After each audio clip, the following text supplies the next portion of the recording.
Hola, hola, buenas tardes y buen provecho a todos los que están almorzando en este momento. Hoy tenemos un tema sumamente especial, rara vez tocado en Plata con Plática y que sé que les va a servir muchísimo a todos ustedes.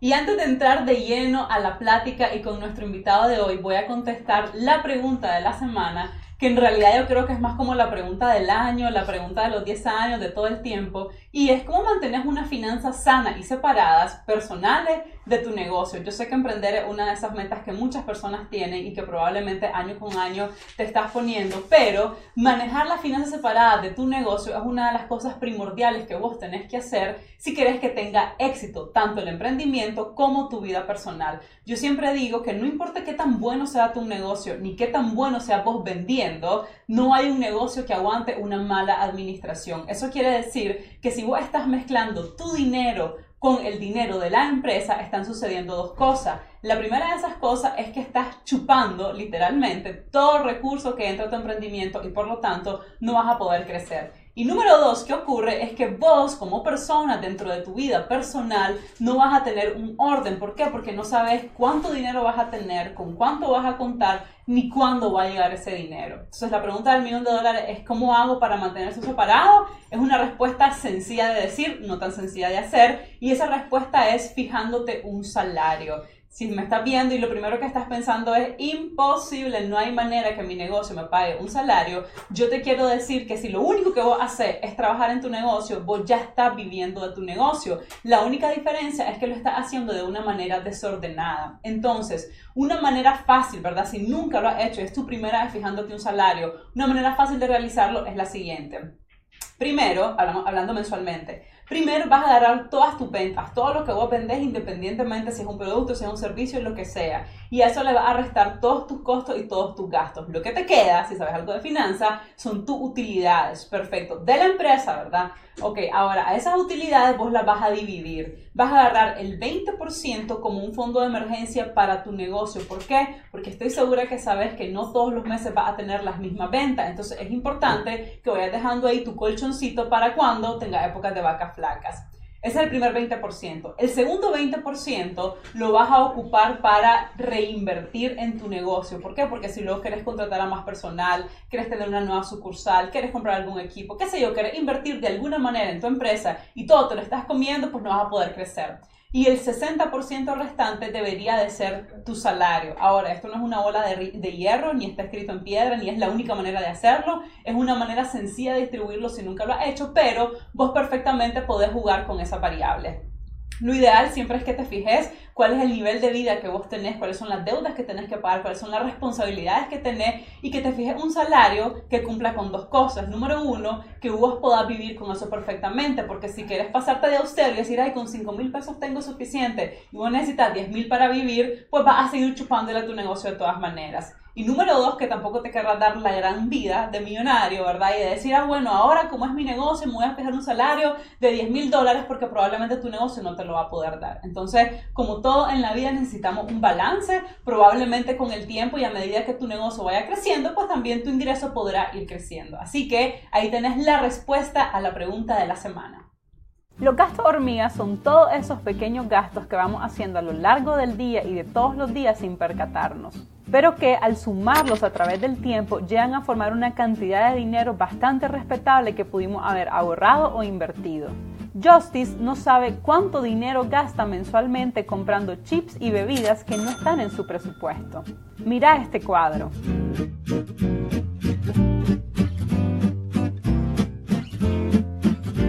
Hasta que se percata que los gastos hormigas se comen su pastel.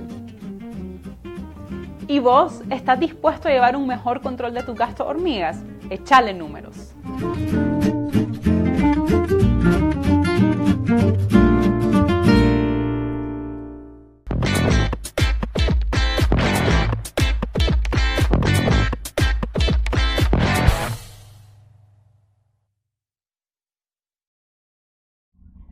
Y ahora sí, estamos con la plática y ustedes pueden ver a mi súper invitado de hoy. Él se llama Fernando Zabaleta, y es un psicólogo que se está especializando en salud mental. Muchas gracias, Fernando, por aceptar la invitación. Un placer estar acá con vos. Contanos, ¿qué considerás vos una persona con salud mental? ¿O cuáles son esas dimensiones, independientemente de la finanza? Hablemos nada más de salud mental.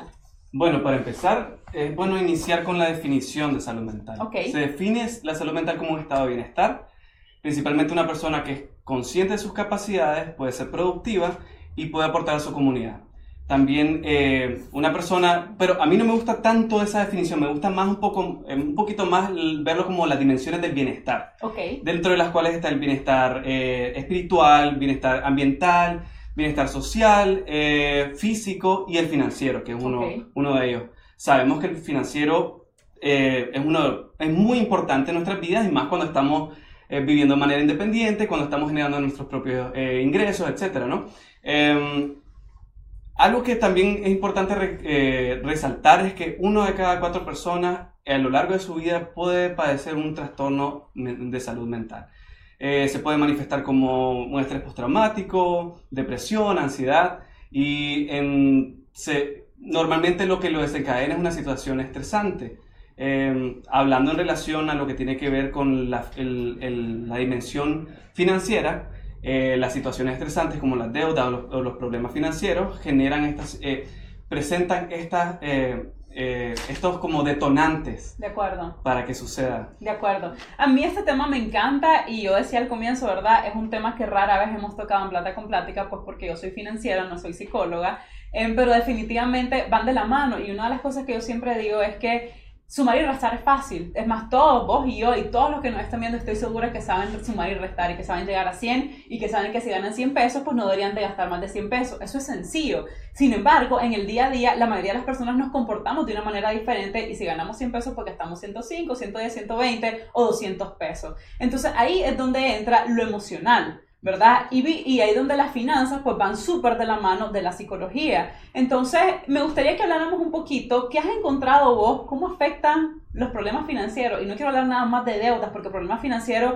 pueden ser deudas, pero también puede ser compulsión por comprar, puede ser gastar más de lo que ganás, puede ser una imposibilidad de ahorrar. Entonces, en términos de salud mental, ¿cómo se ve reflejado esto? Bueno, en términos de salud mental, de muchas maneras, pero yo creo que la manera en que nosotros lo propiciamos, si caemos, por ejemplo, la parte emocional, la vida emocional de los seres humanos, tiende mucho a fantasear. Y, por ejemplo, lo que tiene que ver la parte racional con lo financiero, la parte emocional con lo financiero, normalmente muchas veces no van de la mano. No van de la mano, de acuerdo. Entonces, tiene un gran componente emocional. Y ese componente emocional es lo que hace que tomemos malas decisiones a veces. Así es. Lo que tiene que ver, si hablamos del tema de lo que son las compras compulsivas, no necesariamente las compras compulsivas tengan que ver con un trastorno compulsivo. Okay. Ya que un trastorno compulsivo ya tiene que ver con un comportamiento de compra crónico y repetitivo que es como una respuesta, se considera una respuesta primaria ante una situación o eventos negativos que han pasado. Es decir, una respuesta primaria es la primera respuesta que nosotros damos, es lo primero que hacemos ante una situación negativa. Entonces, eso sería un trastorno, básicamente. Las características son falta de autocontrol, impulsividad, las personas presentan normalmente depresión, baja autoestima. Esos serían como los principales. Te quiero contar algo, ahorita que estás hablando del tema de la compulsión por comprar, y es que yo he escuchado a muchas personas, especialmente mujeres, decir, es que, refiriéndose a otra, ¿verdad? Es que la fulana, es que la sutana es compulsiva, es compradora compulsiva, y como que lo hacemos broma, ¿no? Y lo hacemos chiste, o es adicta a las compras, o tiene terapia de compra, y lo hacemos como chiste, pues, como riéndonos de la otra persona. Y para mí la adicción a las compras, si estamos hablando de una adicción real, es tan mala como una adicción a cualquiera de las otras cosas que consideramos dañinas, ¿no? Si vos hablas de una persona que tiene adicción al alcohol, o que tiene adicción a la droga, o que tiene adicción al sexo o al cigarro, uno lo toma como un tema serio. Entonces, ¿por qué cuando hablamos de la compulsión o de la adicción por comprar pensamos que es chiste? Tal vez porque simplemente las referencias que hemos tenido también. Existen ciertos comportamientos que se consideran modelados. Por ejemplo, la referencia que vemos en las películas de las personas, de la manera en que compran. Y van felices. Van felices y salen felices y las cuentas y nunca se ve una consecuencia. En una película se ve las consecuencias. No hay películas diseñadas para ver las consecuencias. Hay una. ¿Sí? Hay una película que no me acuerdo ahorita cómo se llama, de una actriz que es pelirroja, que tampoco me acuerdo cómo se llama la actriz, que es especialmente sobre la adicción a las compras. Entonces el cuento de ella es que le encantaba comprar y cuando ella iba, que quiero hablar de ese tema del vitrineo, ¿verdad? El famoso window shopping, e iba pasando por las calles y miraba un maniquí y el maniquí en su mente le hablaba y le decía, imagínate qué linda que te vas a ver con esta bufanda. Entonces el chiste es que ella entraba a la tienda y tenía todas las tarjetas de crédito topadísimas. Entonces, por ejemplo, la bufanda valía $15, ¿verdad? Entonces, quiero que me pongas $3 en esta tarjeta, $2 en esta tarjeta, $5, y así alcanzaba a llegar y todo el mundo la llamaba por teléfono porque su adicción a las compras la había llevado pues a un nivel de deudas que no podía manejar. Entonces, sí hay una película, pero tenés razón, en la mayoría de los casos es como que no hay consecuencias de las compras. Sí, exactamente, pareciera como que no hay consecuencias. Esa es una muy buena referencia y lo abordan, imagino, con humor, como lo contás, ¿no? Sí. Con humor, sí, es una comedia romántica. Una comedia romántica. Tiene que ver este tipo de comportamiento, si nos vamos a identificar cuáles son los principales detonantes de estos comportamientos, tiene que ver con nuestros rituales, con los hábitos. O los hábitos que tenemos, que verdaderamente reforzamos. Por ejemplo, personas cuando tienen, qué sé yo, se citaron con una persona y quedaron verse tal vez... y se quedó citar con una persona y verse en algún punto de Managua y dice, bueno, tengo una hora libre, voy a ir a dar una vuelta a algún centro comercial, alguna tienda y voy a vitrinear, exactamente. Solo voy a ir a ver qué hay. Solo voy a ver, exactamente, no voy a comprar. Pero lo que sucede en ese momento, y esta es la parte muy interesante, cuando las personas van y empiezan a ver los productos, existe ese estímulo que está generando, la persona empieza a justificarlo con la fantasía de cómo lo va a utilizar, cuándo lo va a utilizar. Por ejemplo, imaginémonos que vas caminando y ves en la vitrina unos zapatos, unos tenis. Me encantan los tenis. Unos tenis preciosos. Y dices, justamente combina con la camisa que me compré ayer. Y esa camisa con estos tenis voy a correr más rápido. O también, exactamente, o la fantasía de que se va a ver muy bonito y cada vez que salga en la mañana a hacer ejercicio me voy a ver súper bien. Entonces tiene que ver también con la percepción corporal y la percepción subjetiva de nuestra imagen como tal. Claro. Entonces empezamos a jugar con todas esas cosas y no nos damos cuenta. No nos damos cuenta. ¿Sí? Sucede de manera inconsciente. El asunto es que tal vez estos procesos no los podemos interrumpir cuando suceden porque es de manera inconsciente. Pero lo que sí podemos hacer es cambiar nuestros hábitos. Ok, por ejemplo. Por ejemplo, si estamos acostumbrados a visitar centros comerciales o tiendas, tal vez podemos cambiarlo por actividades como ir a un parque a pasear o citarse con un amigo o una amiga en algún punto y, qué sé yo, hacer cualquier otra actividad que no implique estar en un escenario de consumo. Claro, que te invita a consumir. Exactamente. Porque realmente yo creo que ya estando ahí es mucho más difícil contenerse que simplemente no ir. Y podemos hacer, yo creo, la comparación con una persona adicta, ¿verdad? Imagínate que vos sos un alcohólico anónimo, ¿no? Y que apenas estás en ese proceso. Entonces vos tenés la firme convicción y te estás tratando para no consumir más alcohol. Pero ir a un bar y decir, voy a ir a un bar porque ahí está mi brother, ahí está mi amigo y no voy a tomar, complica más la situación. Es mucho más sano de tu parte decir, de plano no voy a ir al bar porque si estoy ahí es mucho más probable que consuma, claro, ¿no? Entonces funcionaría más o menos igual. Ahora, hablando de las deudas, y yo te lo digo porque yo he hecho varias encuestas en el blog, en Plata con Plática, miles de personas les responden, muchas gracias a todos los que se prestan para responder estas encuestas. Y en la última que hice el año pasado, de todas las personas que respondieron, me salió que el 87.5% tenía algún tipo de deudas. Sumado a eso, te quiero decir que yo recibo mensajes y correos todos los días. Y la pregunta número uno siempre es, ¿cómo hago para salir de deudas? Pero además, mucha de la gente que escribe a las 11 de la noche, a las 2 de la mañana, a las 4 de la mañana. Y al comienzo no lo voy a negar, me molestaba porque decía, ¿cómo es posible que me estés escribiendo a las 4 de la mañana? O sea, de plano vos esperas que yo esté despierta y que hasta ahora te conteste. Y con el tiempo comprendí que la gente que está escribiendo a esa hora es porque simplemente tiene insomnio. O sea, que su nivel de deudas lo está afectando a tal punto, y asumo que es la salud mental, que no puede dormir y que lo único que encuentra en ese momento que hacer es, voy a tratar de encontrar una solución mandando un mensaje preguntando cómo hago para salir de deuda. Entonces, cuando una persona está así seriamente endeudada, ¿cómo se ve afectado esas 4 dimensiones que ahorita no me acuerdo cuáles dijiste que eran, tal vez no las repetí? ¿Cómo se ven afectadas esas 4 dimensiones? Bueno, todo está complementado. Tenemos un poquito más de 4 dimensiones y todas se complementan al final. El asunto es que si uno invierte más energías, por ejemplo, en el bienestar físico, por ejemplo, hay personas que tienen su rutina de vida gira en torno al ejercicio. Sí. Entonces, todos sus gastos se ven reflejados por esa dinámica, ese estilo de vida. Las personas que tienen un gran bienestar ambiental invierten mucho al aire libre y sus gastos están orientados a conocer distintos puntos del país, viajar fuera, y su planificación, su presupuesto está basado en ese bienestar ambiental. Es decir, planifica sus siguientes giras, sus viajes en el país, fuera del país, etc. También en lo que tiene que ver con hasta con la vida espiritual. Hasta las personas que invierten mucho en su bienestar espiritual, destina ese dinero o ese presupuesto que tiene para esas actividades. Es decir, mira, y parece mentira y chiste y tal vez hasta contradictorio que una persona que está buscando el bienestar espiritual gaste tanta plata, porque a veces, y es un error pues, pero es que a veces pensamos que casi que sos un monje, ¿verdad? Y que entonces todo lo que es dinero es demasiado banal hablando de las personas, ¿verdad? Que son bien espirituales. Y yo conozco a alguien en particular que anda súper metido en esa onda y ha viajado un montón, entonces ha ido a Perú y ha ido a India y ha tomado cursos y esto, y obviamente todo eso implica plata. Claro. Y yo no dudo que le haya servido un montón, pero tenés toda la razón, o sea, independientemente de qué es lo más importante de tu vida, de alguna manera va a implicar un gasto que va a centrar pues una buena parte de tus recursos en sentir ese bienestar. Exacto.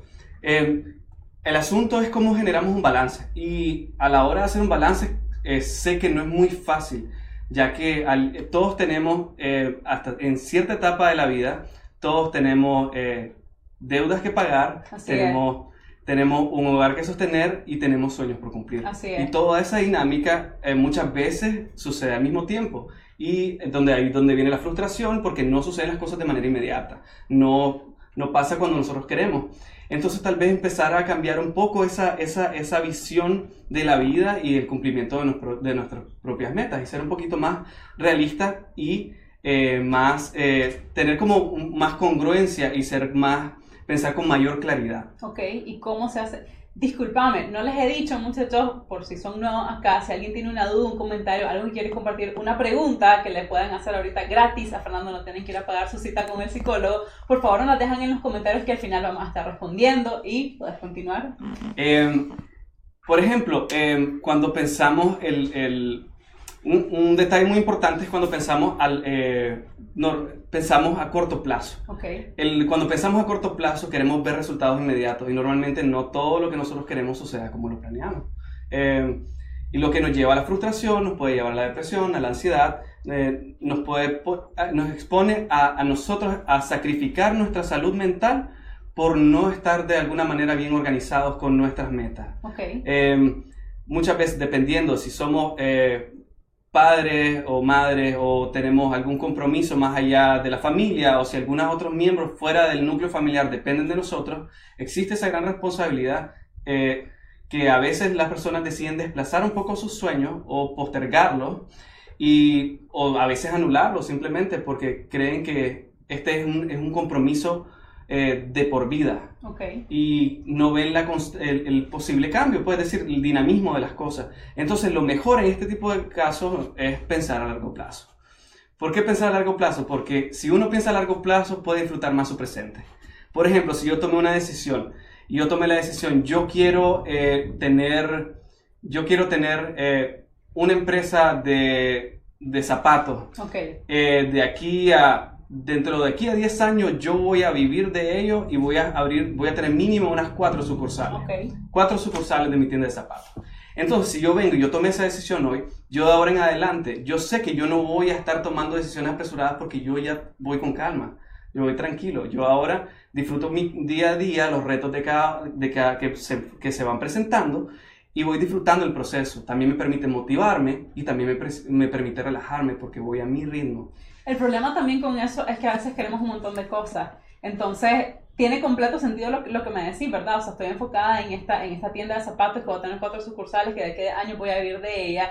Pero entonces, y yo sé que muchos de los que nos están viendo probablemente están pensando, ¿y qué pasa con las cosas que quiero ahorita? O sea, porque en términos de finanzas, lo que yo digo es, yo voy a estar emprendiendo, voy a poner esa tienda de zapatos, todo mi dinero tiene que ir hacia esa inversión. Pero ¿qué pasa con el colegio de mi hijo? ¿Qué pasa con la deuda de la casa que tengo que pagar? ¿Qué pasa con el viaje que quiero hacer, por ejemplo? Entonces, ¿cómo hacemos, como quien dice, y yo lo menciono mucho, ¿verdad? Dejar la gratificación instantánea por la gratificación retardada, que es mucho más placentera y que te dura a vos mucho más tiempo. Pero hoy, en el día a día, ¿cómo hago para tomar esas decisiones y decir, quiero gastar en esto, quiero comprar esto, me quiero ir de viaje, pero esta meta de mi tienda de zapatos, por decirles cualquier cosa, es más importante? Creo que tiene que ser de alguna manera lo más simple posible. Si uno toma una decisión es porque lo quiere hacer. Claro. De alguna manera ponerlo, querer decir, ok, yo quiero tener este negocio, yo quiero hacer esto, pero en este momento quiero comprarme esto. Eso quiere decir que de alguna manera estamos dudando, no es una verdadera decisión. No tenés un compromiso, no hay un compromiso, digamos, con esa meta a largo plazo. Exactamente, entonces hay que decidir y decir, esto es una decisión, yo quiero hacer esto. Y si no existe satisfacción en esa decisión, quiere decir que tal vez todavía no es una decisión, simplemente es una idea. O tal vez lo que le llamo yo metas prestadas. Una meta prestada es algo que la gente en tu comunidad o que regularmente quiere y que vos decís, puchica, inconscientemente, ¿verdad? Yo también quiero ser rico, yo también quiero tener mi casa, yo también quiero tener mi carro, pero en el fondo, eso no es lo que a vos te mueve. Tal vez lo que a vos te mueve es vivir una vida más zen o vivir en la playa. Entonces, cuando ya en el día a día te toca tomar la decisión de dejar de gastar para poder aplicar, por ejemplo, a la riqueza o a la inversión, no lo podés hacer porque internamente no es eso lo que te mueve. Ahora, quiero hablar un poquito sobre las deudas, ¿verdad? Y más enfocado en la salud mental. Y quiero saber, ¿es recíproco? Es decir, ¿puede una deuda causar problemas de salud mental y viceversa? ¿Pueden los problemas de salud mental causar deuda? ¿O es una o es la otra? Claro, ambas. Es decir, lo que puede ser simplemente, no necesariamente para tener un problema de salud mental tiene que estar relacionado a una experiencia en una relación a una deuda. Okay. Pero sí, una deuda puede ser causada por un problema o puede generar un problema Claro. de salud mental. Por ejemplo, si alguien está pasando por un estrés tan alto que se desarrolló ya un trastorno por estrés como tal, o un trastorno ansioso, o un trastorno ansioso depresivo, en el cual las personas, la dinámica, yo entiendo que a veces lo de los términos de ansioso, depresivo, ¿qué Exacto. es? ¿Verdad? ¿Cómo lo diferenciamos? ¿Cómo lo diferenciamos? Bueno, la ansiedad normalmente se puede identificar mucho por los pensamientos. Existen muchos pensamientos invasivos que están sucediendo todo el tiempo, son simultáneos y están mil de preocupaciones sucediendo a la vez y de repente uno pensó en un segundo, tuvo 1000 preocupaciones y no resolvió ninguna y tal vez ninguna era real, pero sucedió. Claro. Y eso es la ansiedad. También se manifiesta por movimiento, la gente se come las uñas, que se llama onicofagia, o se arranca el pelo de la cabeza, se llama tricotilomanía. ¿Qué más puede pasar? Yo tenía una amiga que se le caían las cejas. También la caída, así como la caída de acá, y me decía que estoy estresada. Y yo sí me pregunté, ¿tendrá razón? ¿Será que realmente es por el estrés que se le están cayendo? Entonces todos los días se las tenía que maquillar súper bien porque tenía como la mitad nada más. La caída del cabello es muy común. También se manifiesta el estrés en problemas, por ejemplo, en mi caso, lo que me produce a mí la ansiedad o el estrés es problemas gástricos. Por ejemplo, me empieza a dar como una sensación de gastritis, lo que tiene que ver con el estrés. Y muchas veces eso se llama psicosomatización. Es decir, pasa de la mente y la mente pasa a la parte biológica, le manda el mensaje. Y se ve reflejado. Y se ve reflejado, exactamente. Y en términos laborales, porque yo estoy segura que una persona que está seriamente endeudada tiene que tener, o sea, eso se debe ver reflejado de alguna manera en su trabajo. Eso es muy interesante porque justamente eso es uno de los temas que actualmente se está tomando. El lema del año pasado, el 10 de octubre, fue salud mental en el ambiente laboral. Okay.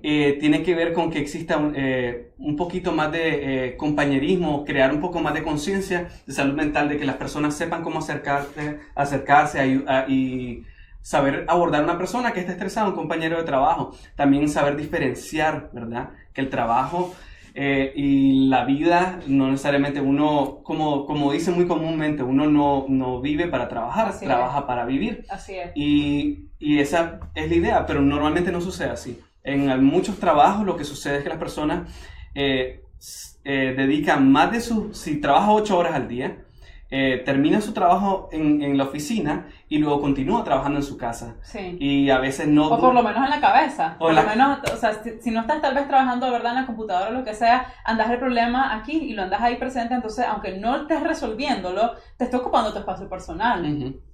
Y ahí eso es un punto muy importante porque las personas cuando se llevan estos problemas, se los llevan a la casa, se manifiesta también en los problemas. Si una persona llega estresada por el trabajo a la casa, es muy probable que se desahogue con la familia, Así es. o con los seres queridos, o con las amistades. Así Entonces es. esto desencadena, es como una bola de nieve, va creciendo. Claro. Y puede terminar en consecuencias a veces increíbles. Y fíjate, te voy a contar también con esto de los problemas de deuda, ¿verdad? Y las empresas. Yo tengo experiencia trabajando nada más en 2 empresas en Nicaragua. O sea, trabajando me refiero que yo haya sido una empleada tal cual. Mi primera experiencia fue cuando yo acababa de regresar de México en el 2008. Trabajé 1 año en DNP. Y después estuve trabajando en Jota, que están aquí al otro lado, y me encargaba de hacer el presupuesto. Pues siempre trabajo en el área de finanzas. Y para mí fue impactante que de dos, o sea, de las 2 experiencias que tuve trabajando aquí en empresa, hubo casos de robo. Trabajé en 3 empresas en México y eso nunca se dio. O porque tal vez las medidas eran más altas, ¿verdad? Y era bien difícil que sucediera. Pero aquí te estoy hablando de empresas grandes, o sea, ¿me entiendes? Que deberían de tener sistemas bien implementados. Y en ambos casos era porque las personas estaban tan endeudadas que eso los lleva, o sea, te lleva, me imagino yo, de alguna manera a maquinar y decir, ¿qué hago? Pues necesito buscar cómo resolver. Entonces, en uno de los casos hubo un problema de falsificación de firma, de cheque, ¿verdad? De una persona ahí que incluso se le llevaron a la cárcel, pues, y todo. Y en el segundo caso fue un contador. Entonces, ni siquiera estaban metidas en la misma área, ¿verdad? Pero de alguna manera se da. Y muchas de las charlas y talleres que yo doy es porque las empresas se están dando cuenta que una persona que está seriamente endeudada o que tiene serios problemas financieros no puede ser productiva. Porque yo me imagino que en tu cabeza hay prioridades, ¿verdad? Y uno puede estar pensando, ¿cómo hago para ser más eficiente, más productivo? Si al mismo tiempo estás pensando, ¿cómo hago para llevar la leche de mi hijo a la casa? ¿O cómo hago para pagar el colegio? ¿O cómo hago para pagar la renta? ¿De acuerdo? Sí, y justamente ese es un muy buen punto porque justamente en otros países, en Europa, lo que se está haciendo es se están reduciendo las horas laborales. Claro. Están pasando de 8 a 6 horas al día porque se han dado cuenta que las personas son más eficientes si dedican menos horas. Pero son más productivas en ese tiempo, como más concentrado, por así decirlo. Entonces tiene más tiempo también para vivir. Okay. Que básicamente, sí, es cierto, para vivir tu vida, sí. Es muy cierto. Ok, estoy segura que hay un montón de preguntas. Tengo algunas preguntas ya desde antes de mi grupo del ahorro de los mimados. Tienen varias preguntas alrededor de esto. Entonces, vamos a ir a un corte y cuando regresemos, ahorita ustedes pueden aprovechar y dejar sus preguntas ahí. Vamos a empezar con las de los mimados para mientras. Y si alguien tiene preguntas, pues también las vamos a abordar al final. Ernesto siempre se despierta tarde para ir a trabajar. Por eso, todos los días tiene que irse en taxi. Aproximadamente gasta 60 córdobas al día. En promedio gasta semanalmente 300 córdobas en transporte, es decir, 1.200 córdobas al mes. Él no tiene ni idea de cuánto gasta anualmente. Si Ernesto cambiara sus hábitos y se levantara un poquito más temprano, perfectamente podría tomar el bus o el ride de su mamá y se ahorraría 14.400 córdobas en un año. ¿Y vos cuánto gastás? ¿Por qué no buscas alternativas más económicas? Échale números.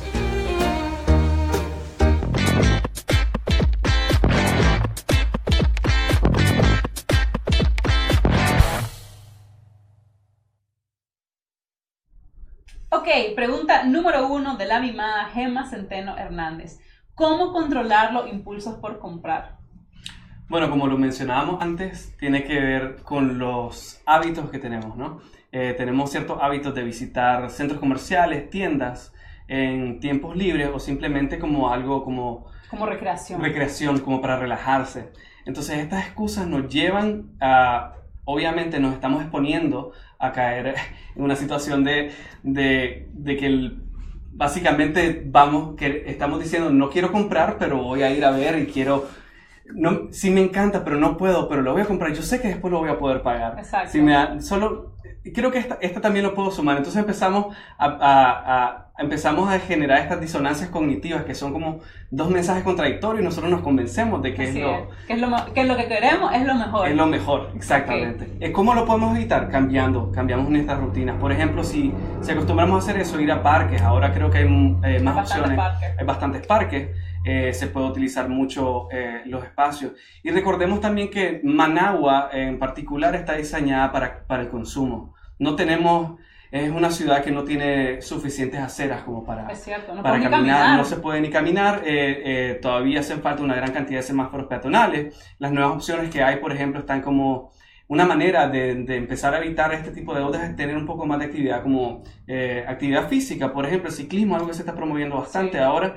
Es cierto que existe el problema que no existen ciclovías todavía, pero podemos adaptarnos y podemos mantenernos como más activos y tener como otras facetas de nuestro día, ¿no? Es decir, como... Que no están enfocadas nada más en la compra. En la compra, en ese ritual, ¿no? Y también otra cosa muy importante que quería mencionar, tal vez evitar seguir páginas en las redes sociales de tiendas, de bolsos, de zapatos, de cadenas. Porque te están mandando mensajes. Exactamente, todo el tiempo, en tiempo libre, está revisando y viendo qué productos me interesan. Entonces, por ejemplo, recomendación en lo que tiene que ver con la propaganda. Bueno, número 1, desactive las notificaciones. Si usted recibe notificaciones de las tiendas de zapatos y todo eso, desactívelo. Número 2, si le gusta algo o un producto, apártelo y póngase una fecha en su calendario. Si usted está programando gastos, programe esto me gusta. Si verdaderamente lo quiere comprar, descargue esa foto en su teléfono y dice, esta fecha lo voy a comprar. Y así se deja estar viendo. Ya no va a estar buscando bolsos, ya no va a estar buscando si es zapato, no va a ser. Y una última recomendación, si algo les gustó así de repente, ni sabían que existía y de repente es una gran necesidad en su vida, espérense al menos 24 horas. Dense el chance 24 horas y si dentro de 24 horas siguen sintiendo ese gran impulso por comprar, igual vale la pena. La mayor parte de las veces, en 2 horas se te van a haber quitado las ganas porque es que vos ni siquiera sabías que existía ese producto. Ok, pregunta número 2. Nastienka Juárez dice, ¿cuándo buscar ayuda profesional? Esa es muy, muy buena pregunta. Por ejemplo, cuando estábamos hablando sobre el trastorno que tiene que ver con trastorno compulsivo específicamente en compras, plantea que normalmente la primera parte que afecta obviamente es la parte financiera. Claro. Es decir, genera deudas y problemas financieros, pero también llega un punto en que empieza a afectar la vida psicológica y la vida social. De acuerdo. Normalmente, ¿cómo podemos identificarlo? Bueno, podríamos empezar a darnos cuenta cuando nuestras amistades nos dicen y nos empiezan a mencionar o cuando les contamos qué es la situación que estamos, si estamos pasando por algún problema, cuando nos dicen, mira, tal vez, no sé, no has pensado en hablar con alguien, con algún profesional para que te ayude como cambiar esos hábitos, como cambiar esos comportamientos.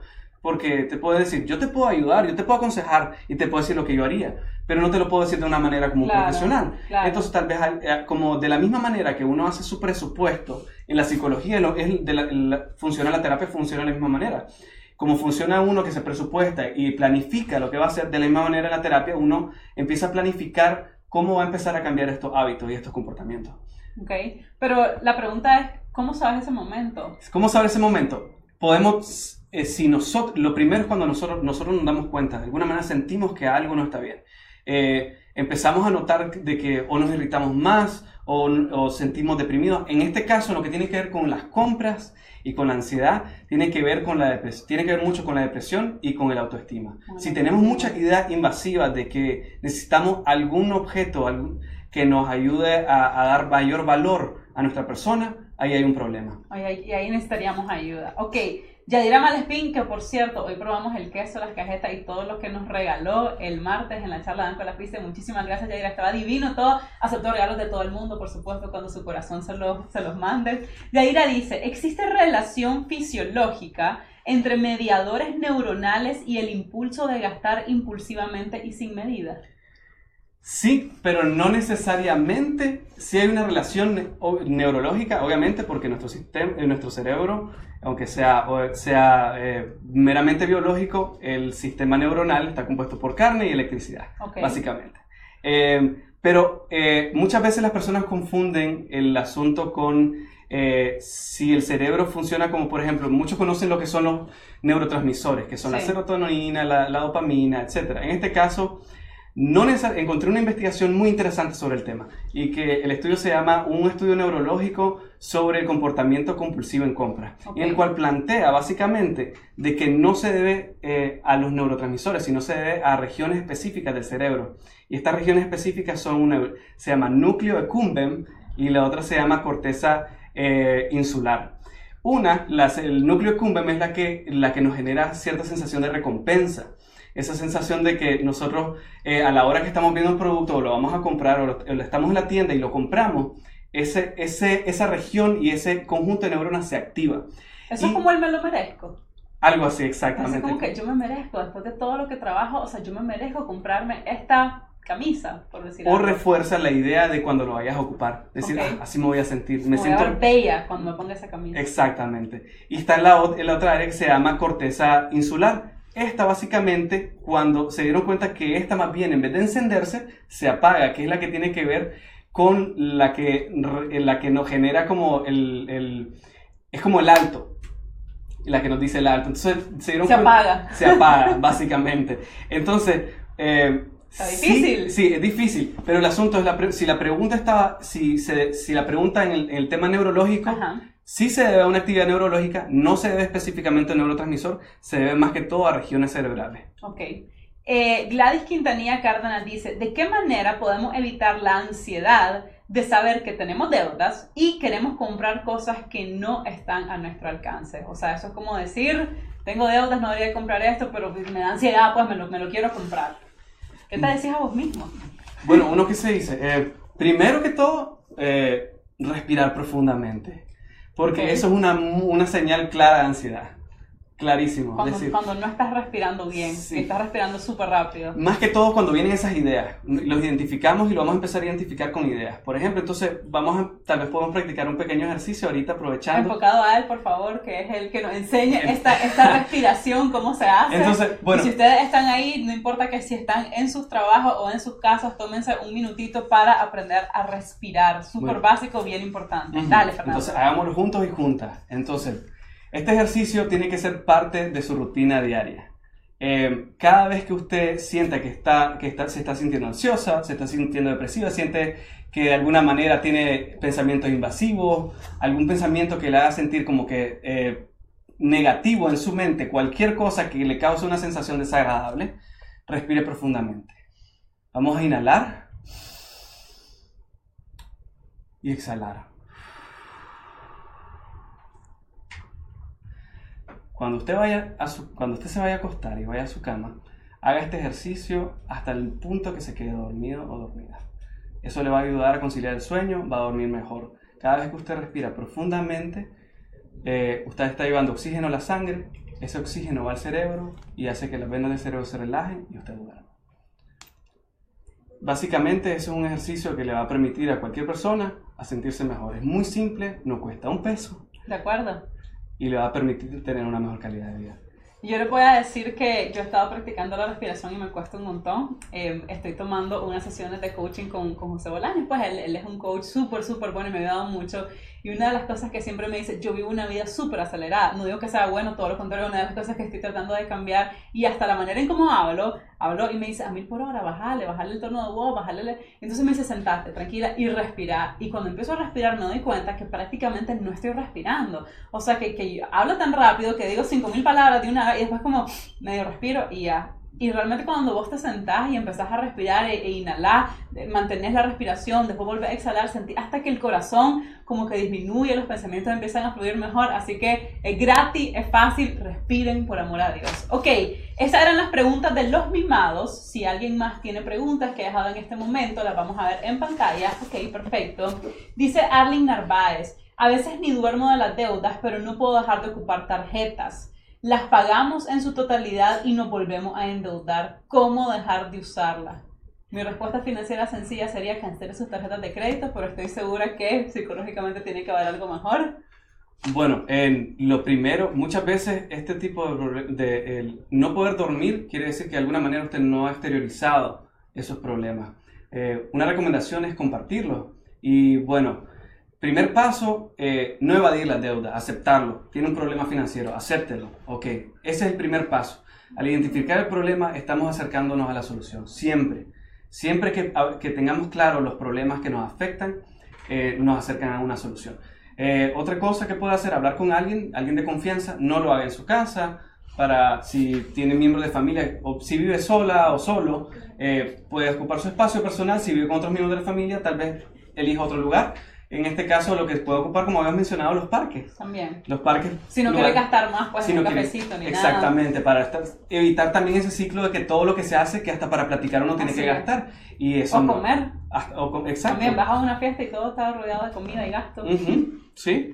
Entonces, eso puede ayudarle y acercarla a empezar a planificar cómo pagar esas deudas. Pero obviamente, principalmente para este tipo de casos, siempre se necesita un especialista, y el especialista siempre puede... Sí, de acuerdo, pero realmente yo creo que este tema, o sea, de cómo nuestras emociones y los pensamientos que tenemos están súper ligados con la manera en que manejamos nuestras finanzas. Entonces, por eso yo al comienzo lo decía medio en broma, la solución fácil es cortar tus tarjetas, deja de usarlas si vos sabes que no las podés controlar.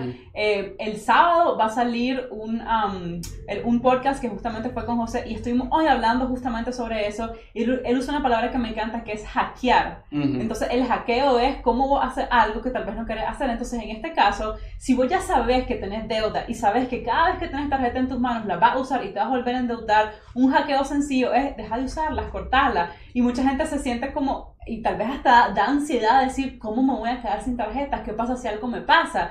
Pero en realidad nosotros deberíamos de poder vivir sin el crédito, al menos en el día a día.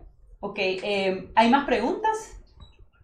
2 preguntas más. Juan Pablo, ¿cuál es su consejo para abordar metas a corto plazo y unas más ambiciosas a largo plazo paralelamente?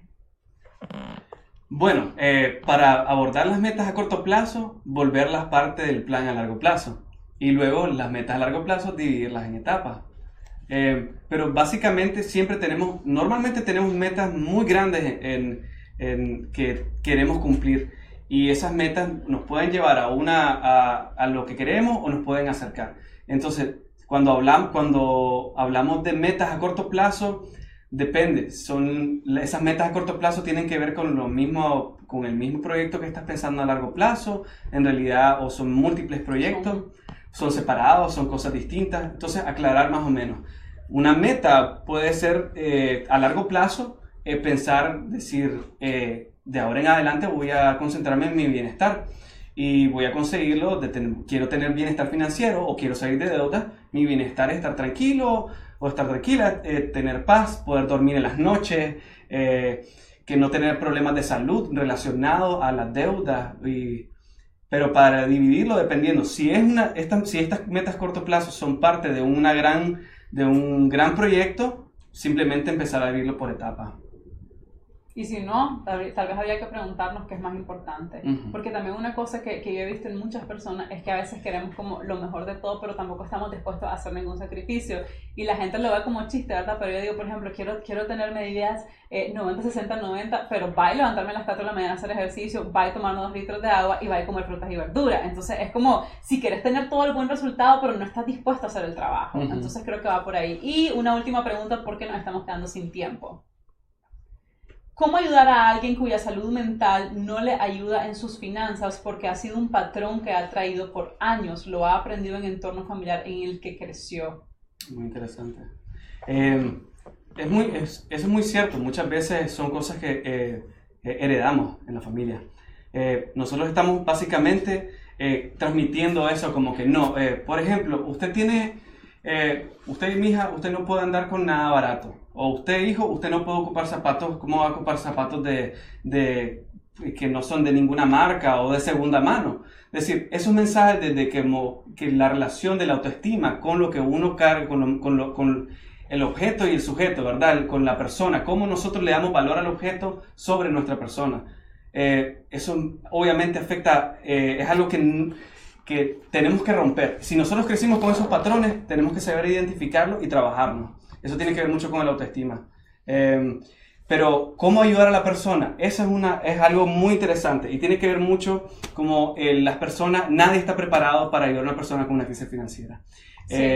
Saber cómo abordar a una persona es difícil. La mejor manera para iniciar es invitar a esa persona a conversar y prestar algo que se llama escucha activa. Uno no está...